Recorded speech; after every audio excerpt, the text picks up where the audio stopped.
Okay. So, ang mga papel na to ay naglalaman ng mga tanong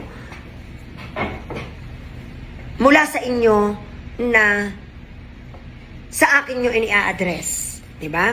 Okay. Milet, wala po akong nais itanong. Hindi mo nais itanong kung gusto pa kita. Jen, ang bait nyo po, I love you po. Plastic. Bakit po ang bait nyo? Charing. Sige, sigutin natin to. Hindi ako mabait na mabait. Kung anong nakikita nyo, yun ako. Hindi ko alam kung kinukonsider nyo yun na bait bilang tao. Ayaw ko lamang na magpapakita ng kagaspangan. Kahit sa mga puntong galit na ako, ayaw kong ipakita na magaspang ang ugali ko dahil ayaw kong lumabas na magaspang ang ugali ko. Ayaw ko'y masaktan. Yan. Yun ang sagot sa tanong. Okay lang po ba ang work performance ko? Honest answer, oo. Para sa nagtanong nito, oo. Satisfied ang sir. Love ka ng sir. Wala po akong maitanong, sir, I love you. Dapat nagtatanong kayo kasi binigyan kayo ng chance para magtanong. Sir, tanong lang po, magkano nga po ang ipon ko? Jay ko parang tanga. Nakalimutan ko lamang po. Sobrang relevant. Anak, pagswelduhan na sa kamo itanong. Pag-hawak ko listahan. Pagkakataon nyo na para magtanong ng mga bagay na gusto yung itanong, hindi nyo tinatanong. Kapag naman hindi ko pwedeng i-announce, hindi ko naman i-announce. Diga? About sa 90% and 10%. If ang 90 naman po ay talagang gustong magstay, ang 10% is depende sa heads kung satisfied ba sa performance. Nasa heads pa rin ba ang desisyon? The answer is yes. Kahit gusto nyong magstay, kahit gustuhin nyong magstay, at kita ng heads na hindi okay ang ilang aspeto ng inyong ginagawa, at pinagsabihan, kasi hindi naman kayo basta tatanggalin eh. Pagsasabihan naman kayo, at kapag pinagsabihan kayo, at hindi pa rin naging okay ang sitwasyon, doon na magdidesisyon. Next. Sir, hindi po ba kayo magagalit pag hindi ako nagbayad ng utang ko ngayong buwan? Salamat, sir. Nagmamahal. Si cute.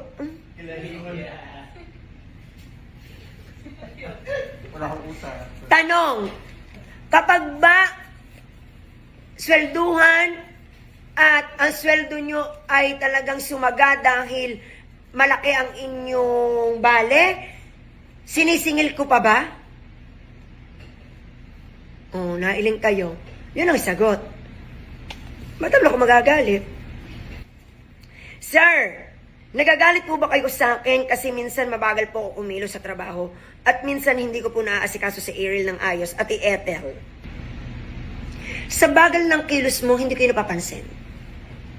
Dahil ang nakikita ko ay kung gaano ka kasipag. Yung tungkol sa pag-aalaga mo kay Ining na supposedly yun ang una mo talagang job at ipinasok lang talaga kita sa kitchen para makaraket ka. Kapag ang schedule mo ay panghapon at hindi pang umaga, doon ako na pahapyaw na naiinis dahil dapat nandoon ka sa umaga. Pero, hindi mo kasalanan yun. Okay? Pag nalilate ka, pag schedule mo ng umaga, kasalanan mo yun dahil nalilate ka. Yun. Pero nakita mo bang nagalit ako? Oh, yun ang sagot. Normal po ba sa inyo na mga raglagi kapag sobrang dami ng tao, kasi po pati kami nangangarap din? Yes! Dahil kapag marami ang tao, hindi pwedeng pa-chill-chill lang. Ang kailangan kapag madami ang tao, mabilis ang kilos. Dahil nga madami ang tao. Hindi pwedeng madami ang tao, pero kayo ay magbagal kailangan kong iparamdam sa inyo, hoy, madami ang tao, bilisan natin. Ang tanong ay, normal po ba sa inyo? Normal na normal sa akin yun. Kung kaya nyong yakapin, yakapin nyo. Kung hindi nyo kayang yakapin, bahala kayo. Tanong, alin na mas okay? Pinapabilis ko ang kilos ninyo dahil madaming tao o pinababayaan ko lamang kayo kahit ang haba na ng resibo? Makikialam ako o hindi? Sagot. O, di gusto mo pala ako makialam eh. Sasagutin ko na ang tanong ni Paulo. Kailan po natin naayusin ang stock room sa likod? Gawa kahirap po pag madaming costume. Paulong Pogi, pakak. Doon, kayo may problema doon, sa kabila. Hindi ako. Dito, kung may costume na binuklat namin at nagulo ang inyong stocks, yun yung may problema. Ako. Okay? So, yung tungkol sa costume dyan, hayaan ninyo, pag ako ay nakapagpagawa ng bahay, maglalagay ako ng isang kwarto para sa costume. Next. Sa isang linggo ko pong pananatili dito, meron po ba akong mga nagawang mali? Okay lang naman pong sabihin mali ako. Handa naman po akong makinig sa mga pagkakamali ko. Paulette.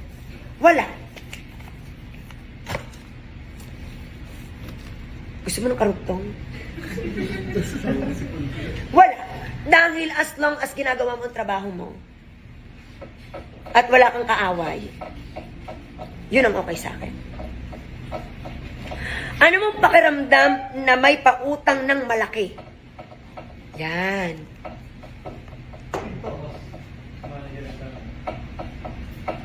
May kasunod pa yun, ha?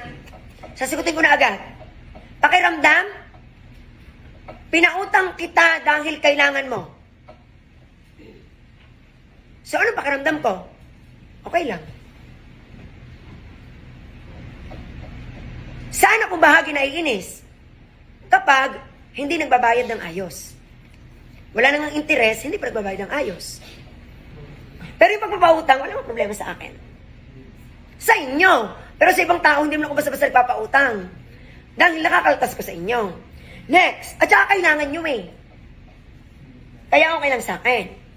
Next. Nagiging struggle po ba sa inyo ito sa panahong kailangan nyo silang tanggalin sa trabaho? Kaya nyo po bang tanggalin ang isang tao para sa kabubuti ng samahan? Nagiging struggle po ba sa inyo ito sa panahong kailangan nyo?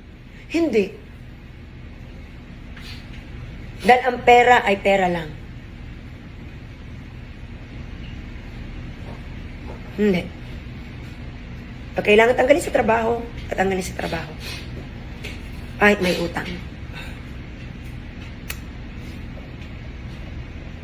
Bayaran niya o hindi, bahala siya. So alam niyo na, pag nawala kayo dito, at ayaw niyo ng bayaran, at bahala kayo, konsensya niyo naman yun eh. Hindi naman konsensya ko. Hindi naman ako ang kumain ng perang inutang niyo. Naging mabait lang ako. Nasa inyo yun kung magbabayad kayo. Ang tanong, magagalit po ba kayo? Ang sagot ko ay, bahala kayo. Mas madami ang biyaya ng Diyos.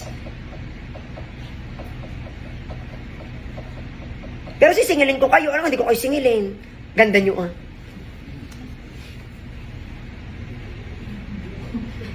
Kaya nyo po bang tanggalin ang isang tao para sa kabubuti ng kasamahan? The answer is yes. Pag nagagalit po ba kayo ay seryoso kayo? Mararamdaman niyo yon. Pag tunay akong galit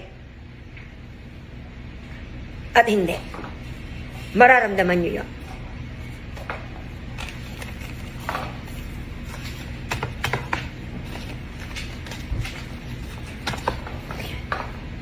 Pwede po bang bumali mamaya ng 4K? I love you. Ang cute! Ang cute! Okay, pababalihin mamaya ng 4K.